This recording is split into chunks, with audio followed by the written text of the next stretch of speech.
Bonjour, mesdames et messieurs. Merci pour la fidélité Nabino. Merci pour la Oignon Sobozo continue comme ça là pour la chaîne Nabino. Chaîne Nabino à YouTube, Oeza Jobarouk TV. Et puis chaîne Nabino, page Nabino à Facebook, Oeza Jobarouk les serviteurs. Pour continuer à promouvoir chaîne P page Nabino. Pour continuer toujours à partager.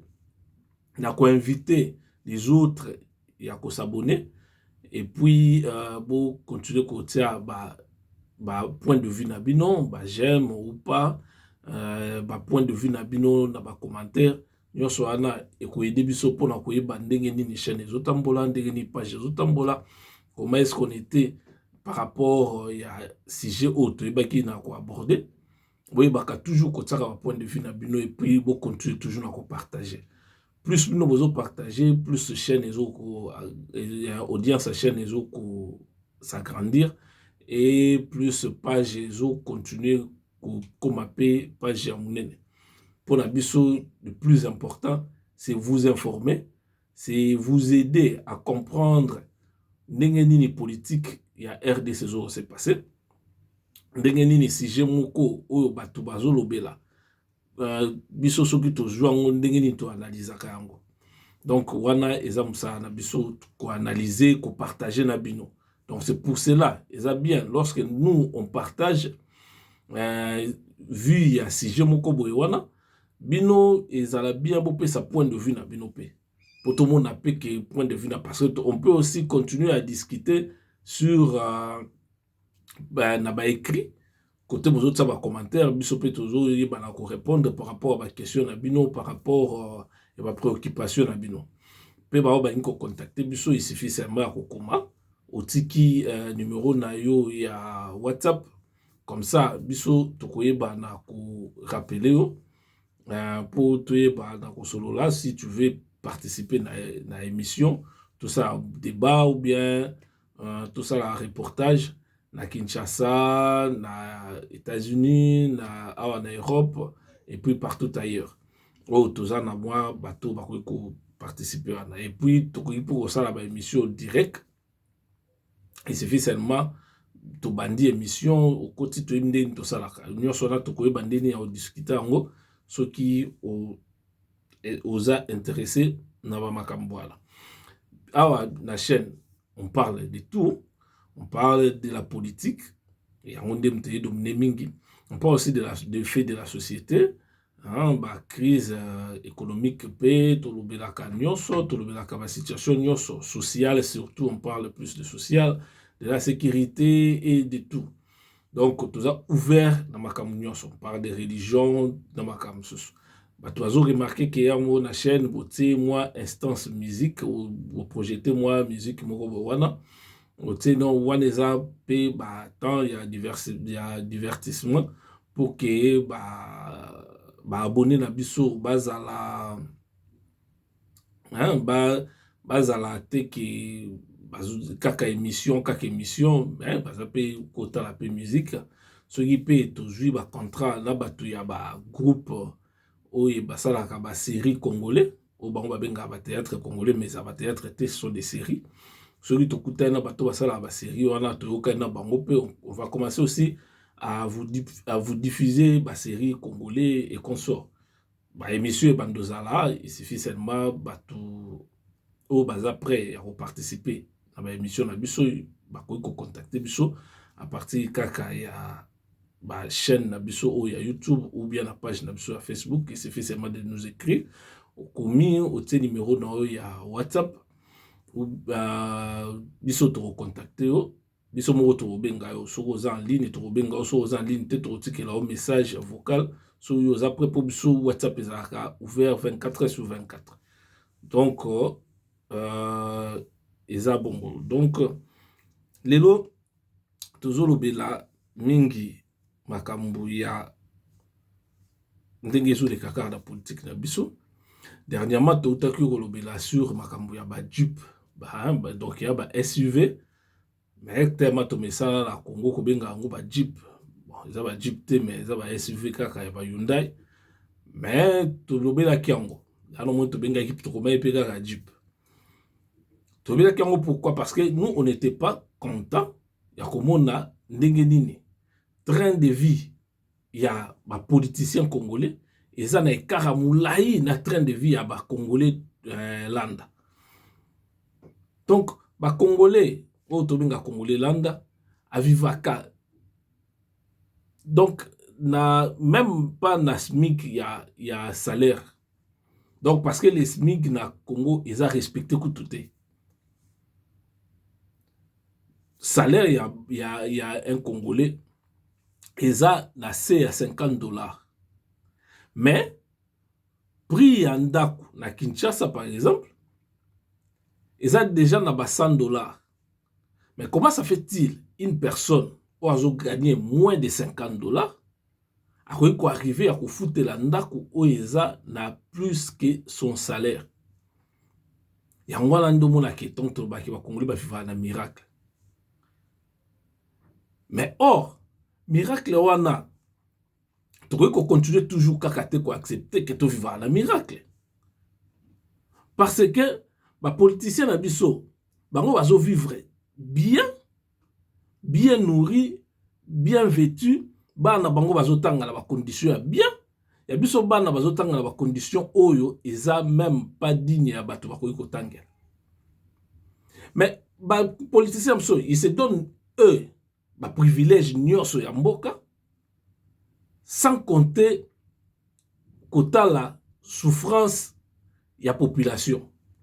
C'est pour cela et pour ça kinga ya koyebisa bino ke la dernière vidéo ba politiciens congolais balingaka ba congolais te balingaka pe Congo te. Il suffit seulement à kotala bango ndeni ba fonctionnaka. Et ça kutu wana ele kamute ke faut ça magie ou bien faut kota ba prière pour ba ke ba politiciens congolais balingaka ba congolais te balingaka pe Congo te. Il suffit seulement à komona bango ndeni ba vivaka. Ozomona un fonctionnaire à l'État, fonctionnaire à l'État, au babengaka nouvelle unité, so donc comme ta koti bazuye sika na fonction publique. Azwaka valeur, azwaka mbongo na eza na valeur ya $60. Un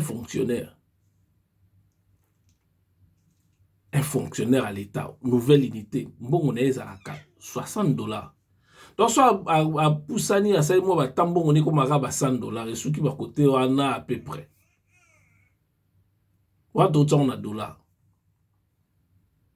C'est comme Moutou, ou à $60, Azala lopangoute, Azala locataire, Azala bana, soit Azala bana belité, l'aime chose à moi, na mon kotomi balé. Il faut, ceux qui bana batangaka, il faut bafouter la bango classe, bien que entre guillemets enseignement ils ont fait entre guillemets seulement parce que ils ont un peu compliqué pour nous la situation mais je me suis trouvé quand le bélango ce bino peut boire na ba élément sur makambo beaucoup contacter biso to ko yeba ko so la mona bino. Donc comment ça fait-il mutu akuzala bana il faut balia qu'à chaque jour normalement parce qu'ils ont droit à bana parce que bana temba senga ki ba parala mo ba bota bango ils ont droit à bana il faut balia qu'à chaque jour faut l'attaque. Mais si ko azala mwasi azala bana ou bien mwana azo bozo pesaye $60 ya fin du mois et puis $60 pas fin du mois pour azwango ils ont tout un problème. Pour la kofuta mutu à cette musala nae na Congo, ils ont toujours tout un problème. Donc, na Congo, tout le monde on dit quand quelqu'un qui a travaillé, ce est comme tout ya kofuta ye, azo mono dia azo kabela ende mbongo. Mais on a kabela mbongo te boa na contrat ya travail, na contrat travail boyo kana ki bondo futa ye autant. Même attention que zaki magasin. Au kotisa te, yo faut futa mbongo nae. Parce que ça droit naïe et puis ça devoir naïo patron. Ou on a l'obéli ba entreprise ou amitié d'être un commerçant à na boutique naïe par exemple à engager mutu moko ba okane kando fouté $50 pour salaire en gros arabe genre wana et commis à côté si bien pendant le mois. Alors qu'on peut ça mutu à engager une explication, t'es que na côté bien non, c'est pas son problème. Son côté bien c'est ton problème. Yo faut foutre mutu à sali musa na imbongo na. Ko bandate ko non total là, total nanu non. Il est problème parce que en offre de transport na chaque jour pour y aller à la musala na wana. Yo ando peut se bon à transporter. Avant à risque même attention à tout à transporter soit tant moi makolo mandazo à risque ya kolongwa ndako na pour on komati na lieu na ya travail. Yo faut foutre mbongo na. Mais soko yo ki ba situation na Congo ndene c'est pas ça. Oko ka batum susu na ba entreprise à l'état surtout. Na une entreprise qui fonctionne chaque jour. Ba cadre na ba au cadre bango nyonso baza payé. Oyo cadre na au cadre bango nyonso baza payé. Bazo futa bango bien, bazo tambola mituka ba vivre bien. Mais ba o nyonso ba na C. Oyo ka baza ba 2 mois, 3 mois, 4, 10 mois, voire même une année, 2 ans, il y a salaire non versé. Et puis, bah, tout le monde soit normal.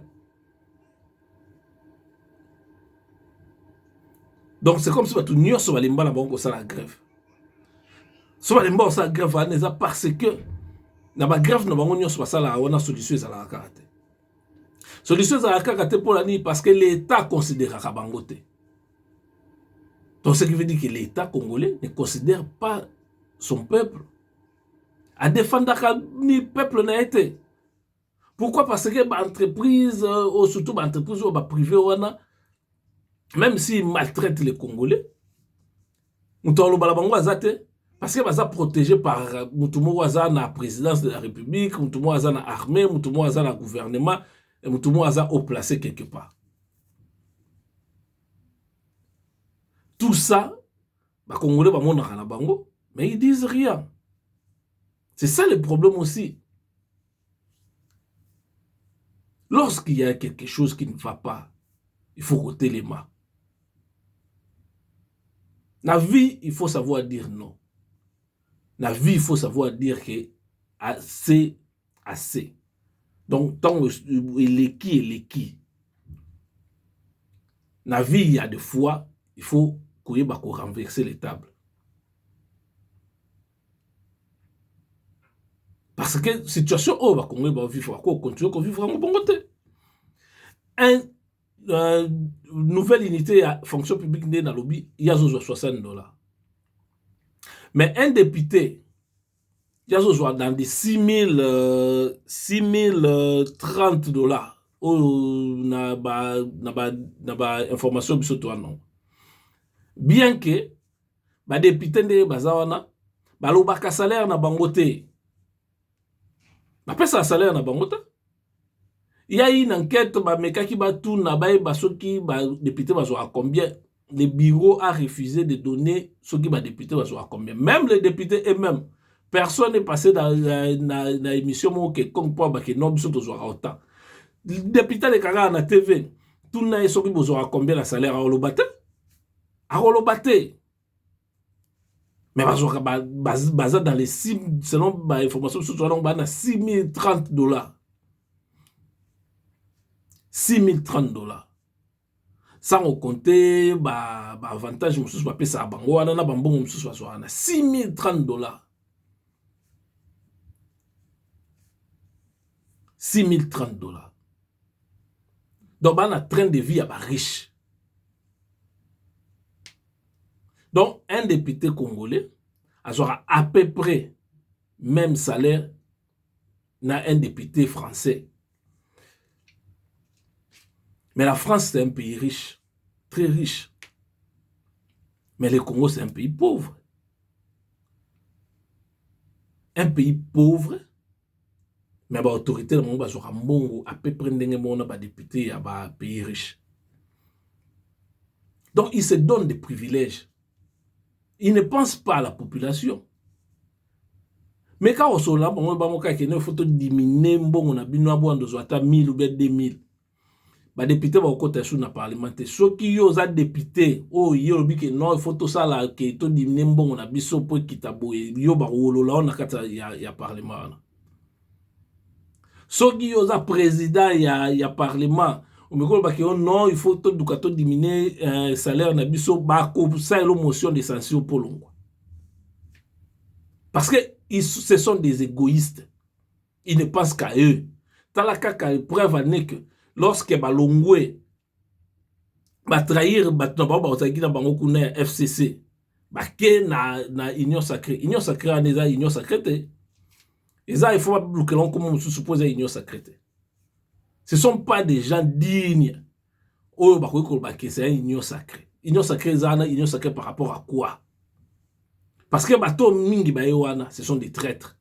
Puisqu'ils ont trahi de l'autre côté, là où ils sont, ils vont aussi trahir. Parce que ce sont des commerçants. Bazanda tibasa ndumba. Bazana pour le plus offrant. So yo offrir bango ba tout na avantage absolu pendant ton journée ni yango moni babi que non ba opesa ngo ba jeep. So il peut côté kuna sous passer Kabila yibi mbongo ebele na mboka. A détourner à yibi babongo ebele pour détourner photo bango sous te pozo ko embellir. Photo ba keza c'est du vol. Ba yibi mbongo ebele ye banda ki pouvoir la 2001. Ye na batuna ye. Nyonso ba travailler na ye. Mutu azala abima maboko pembe kuna azate. Bango nyonso ils ont fait pour sauter ba rapport. Peut-être batubalo ba ki ba rapport ba la kaka parti moko mais parti wana bango ne ba diriger mboka. Est-ce normal? Parti wana bango ne ba diriger mboka matata pour na diriger mboka. Aza presque cité na ba rapport nyonso. Il y a un détournement. Des bon babingo en français mais biso to bingo kimoyibi. Na kimoyibi nyonso ya mboka. Aza cité na rapport presque nyonso. Na rapport ya ba carte bazo ba carte wana ba lobela na éviter vraiment si j'ai ma carte là bien parce que je me réserve parce que na éviter ce qui est qui par rapport ya quoi ba carte wana. Mais ba si aza cité na ba carte wana. Aza cité na makambo bukangalonzo. Mambo bukangalonzo ane zaka kaye moko te bon to lobe matata parce qu'il y a zaki premier ministre mais président na ye zaki président de la République ayeba ki kop wana. Yepé certainement aza cité na carte wana. Mais va reciter peut-être bazo aménager. Non. Peut-être bon que non te quoi aménager au nom de la paix. Au nom de la paix, il y a quoi? Hein? Ce qui m'intéresse mabe il faut que Rolandela. Kabila a fait des crimes na Congo. Aboumi batu, asali ba makambo belé ya mabe. Aza muto ko aménager ta. Au nom de quoi il faut qu'on aménager? C'est la même chose, sur parenthèse, moko ya lobake, accord aux signé entre RDC et Rwanda. Non.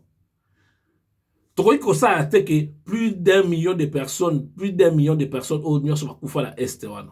Au Nyon sur les Rwandais étaient impliqués. Na Katouana. Au Nyon sur les Ougandais étaient impliqués na Katouana.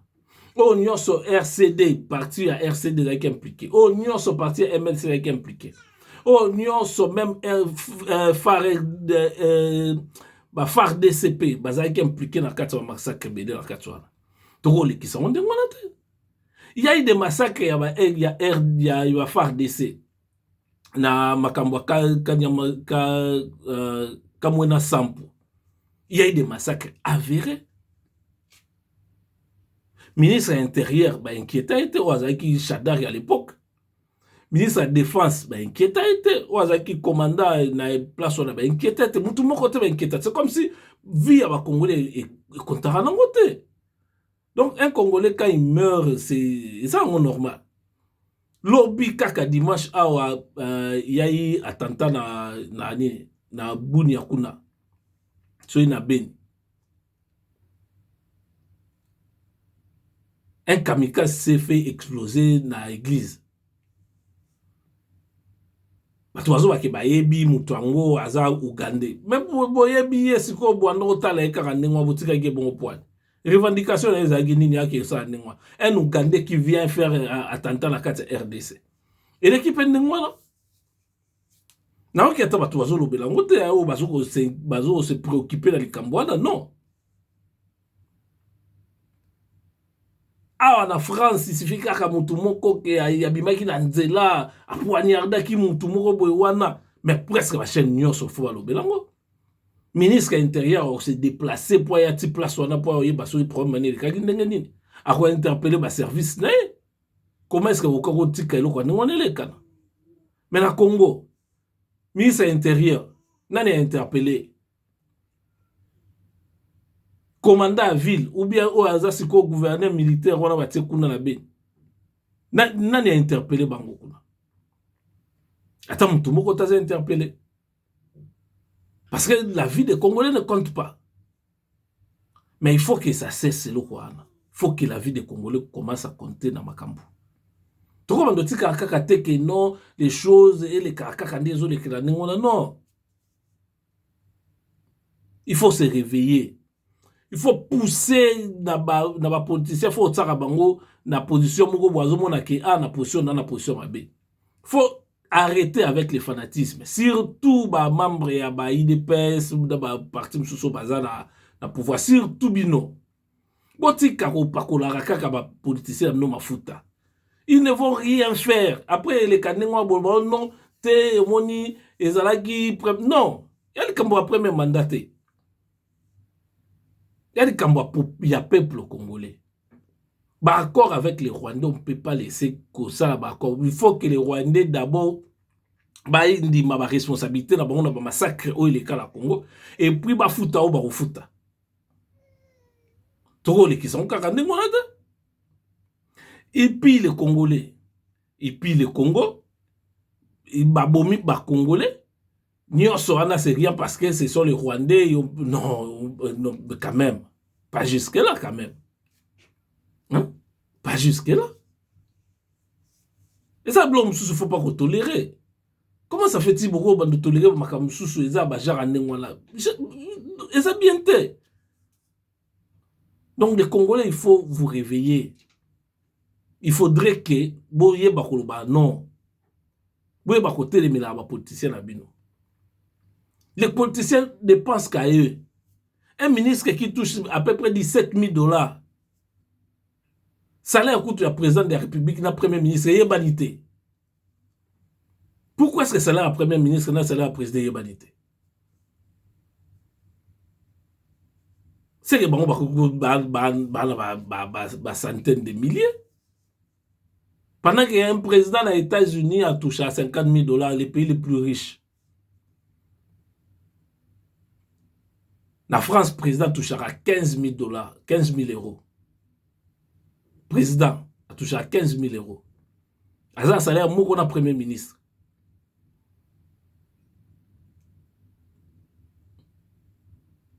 Mais la RDC, salaire, il y a président humanitaire. Salaire à président humanitaire, salaire à premier ministre humanitaire. Salaire à ministre coûte autant de 17,000 euros sans compter avantage monsieur ba pesa bon avantage nyonso baza ba cuisinier baza ba homme de ba employé de maison ba na ba garde baza na ba subvention makambo bele pesa bon da quoi fonction mutu ka fonction carburant ya ofele ba blo nyonso na mazo toucher sous 17,000. Quand est-ce que les politiciens congolais vont comprendre qu'il faut d'abord qu'on réduise le train de vie, il y a l'institution, il y a l'État. Il ne faut pas être égoïste. Bino boit un avantage, bon diminuer au moins le salaire na bino. Mais ba initiative voilà na la cause. Le président non yemo ko bando ba ke non ngai salaire na ngai le salaire, il faut que beaucoup de temps, à parlementaire, beaucoup de temps, il y a loi que salaire à président et aux ala autant. Et les cas $20,000. Allez, si quoi, bino va député, vous quittez ça, 2,000. Député, vous quittez, généraux, vous quittez, non, pas seulement généraux, l'ambour, belé, tandis que batuazo, bundala, est, kuna, soda, c'est wana, salaire, n'a pas combien? Peut-être que vous avez $100. Mais mouta que nous risquer vie nae. Atiki mwasi na bana nae. Ma ke risquer vie nae pour le pays. Yo fandi na on a bureau, fandi na o zano bien, mais yo zo gani mbongo belé ko le kamuta o risquer vie nae sur le terrain. Y a la sensité. Y a la sensité. Même ba député au besoin ba député ba loi nini ya malonga ba député na biso ba zwa na ba loi mo ke bo to tali loi o bia ma o eza loi mo ke ko mamboka la bien eza ndeti nini so bo siterenga ngo to sali débat so bo sitango to sali débat na bino to fungoli loi wana to tali yango avantage na ngwani désavantage na ngozani ngala bino wa monika ba yebi ke loi mo ba loi atindela nga loi wana na ko inviter yo to sa débat.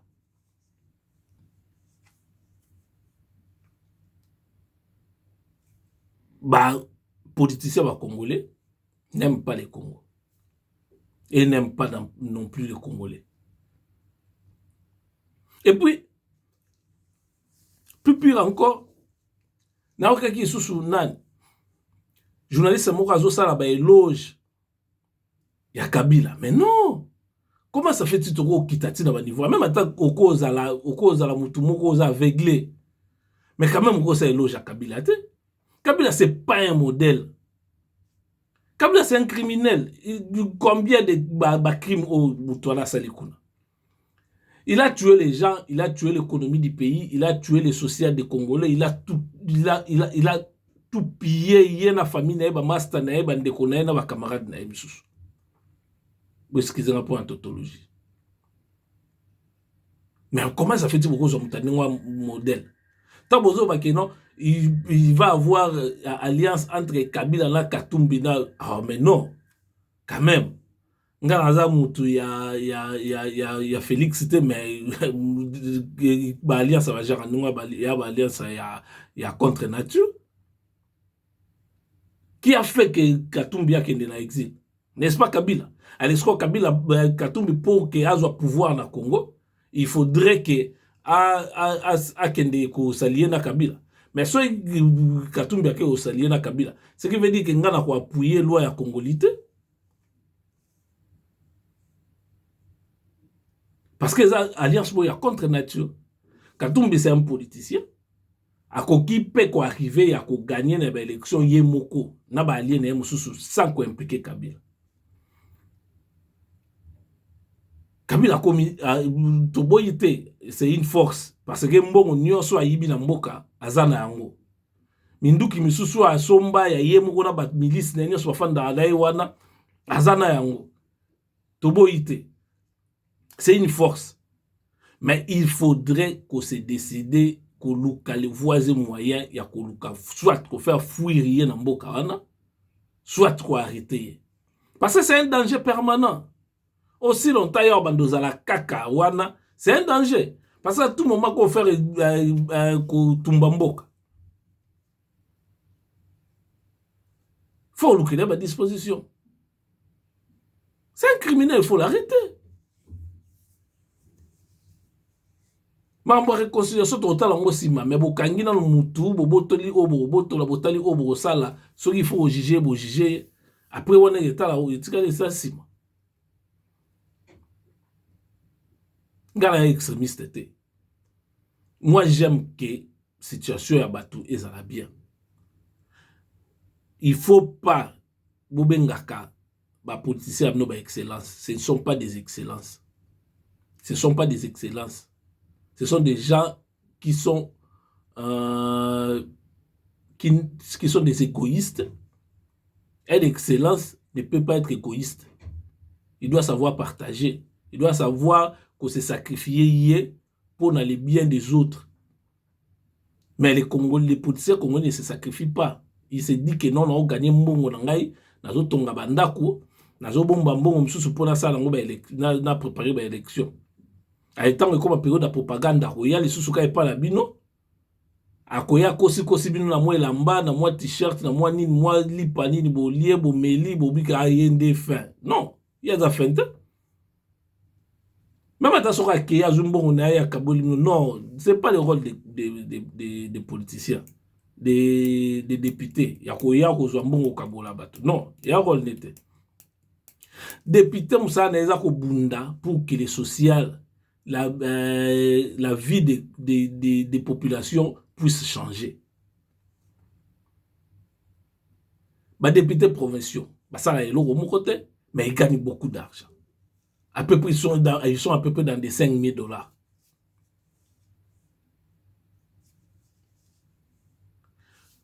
Kinshasa, par exemple, pour ça, là, au péto à Kinshasa, il faut que le président de la République a débloqué 2 millions pour que ça, là, au péto à Kinshasa, mais débloquer 2 millions de outils dans le budget, les outils dans le compte au président de la République. Pour le président de la République, il a dirigé à terre. Il a dirigé à gouvernement, il a dirigé à premier ministre. Le président de la République règne. Aza likolo mêlé na makambo belé ala ko pesa ba directif. Mais akolo ba teke non tout misambongo bo fa a instruire le gouvernement asenga la gouvernement sont que non bo débloquer mbongo mo pour la situation bo. Mais situation kaka pour na propriété à RDC, il y a Kinshasa. Et c'est injuste. Bon, ce que la province de Moussou a été calibrée, on a des salubrités. Bon, on a des préoccupations Moussou. Non. Il ne faut pas ça. Il faut ça qui pousser le gouverneur, gagner mbongo, gagner taxe, il faut leur demander à travailler. Il faut pousser, même s'ils étaient basés dans le second degré. Basés dans le second degré, mais les députés au bazar na Katswana, Moussa la années. On a un gouvernement qui travaille raté. Il n'y a que des scandales d'argent, des scandales d'argent. Donc, les pays des millionnaires. Et ces millionnaires sont des politiciens. Et tous ces millions, ils ont trouvé ça ou ils ont volé ça. Et pour nous tenir sur les qu'ils ont volé. Mais, les Français, ils ont détourné. Non, ils n'ont pas détourné, ils ont volé. Quelqu'un qui a volé, aïbi moi lipa, bo kangé, bo beti, bo sali sonde, bo tindi la prison, amsou ba na prison, aïba le msou ga soso moko boye, aïba ka, à kota prison le msou ti lelo, ça fait 1 année, 2 ans, 3 ans, zaka na prison, mtou pa, allez kapel bo soit jiste. Mtou pa landele azate. Mais eux, ils sont en train de voler des millions, mtou okanga bango azate, parce qu'ils ont des complices partout. Exemple, quand yamata tae wana batune kakande ba protéger. Mais ce n'est pas encore fini. Il ne faut pas baisser les bras. Il faut la population pousser le gouvernement, pousser la justice. Même à Nani. Matata Pogno a protégé la ligne. Il faut que les voisins moyens pour nous. Bon, le dossier sous dossier belé. À partir du dossier wana kaka, côté sango. Là, bo senga les sous levé à immunité nae. So ba longo limité nae bo ba kisi sous dossier na ya bukanga lonzo. Même à ta justice en moza la ngono bien te za ngono justice kaka ya ndengwa ndengwa. Mais il faudrait que vous sachiez quelque chose.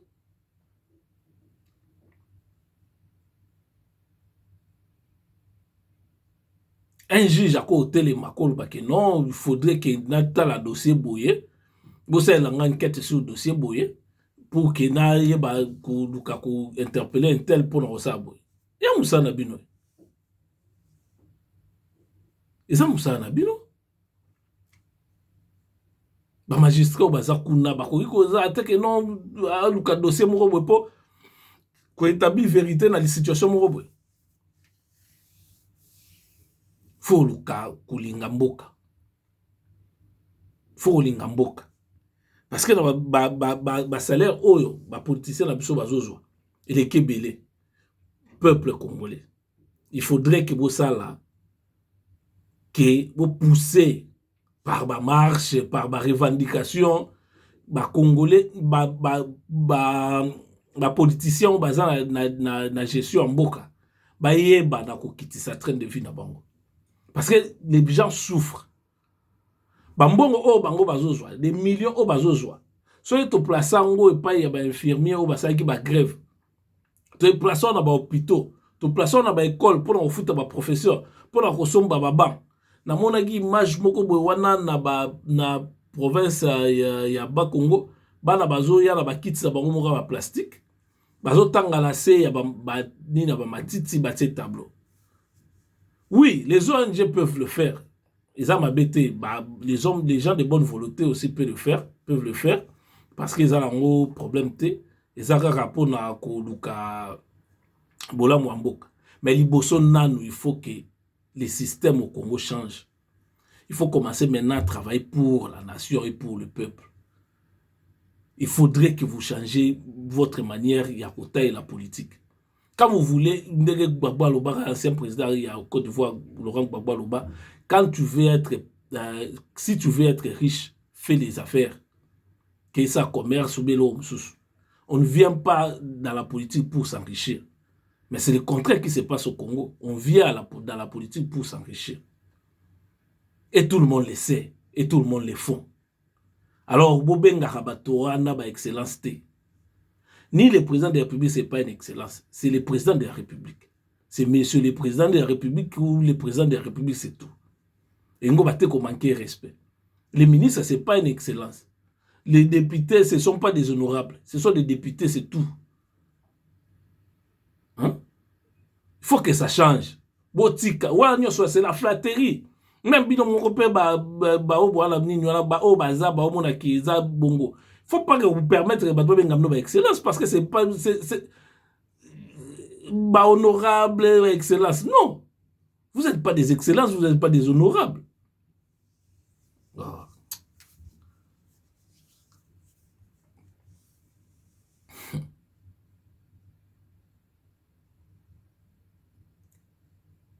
Les Congolais, soy bolali kaka, de bozo continue olala. Mboka ane etikala obongate. Moi, je suis là pour vous éveiller aussi. Nayebisaki bino, naza ni pour l'opposition, ni pour le pouvoir. Naza na pona seulement le compte des Congolais. Je suis là pour le compte des Congolais. Il faudrait que les choses changent. La vie des Congolais compte. La situation sociale des Congolais doit changer. Et ça pourra se faire avec volonté, courage à chaque Congolais.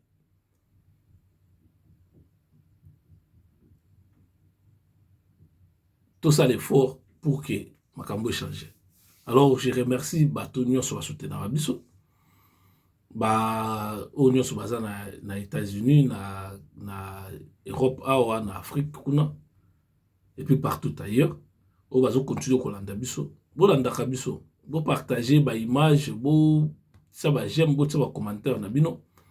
Bo senga pe balinga no ba s'abonner. Et vous avez bien pour na biso, pour na bino pe pour que émission continue et qu'on encourager biso te ba toujours qu'on continue te ba que musala toujours ça là quand même ba tozo landa. Oti kalamala muso inzamba zongite to mona na prochaine fois. Ciao.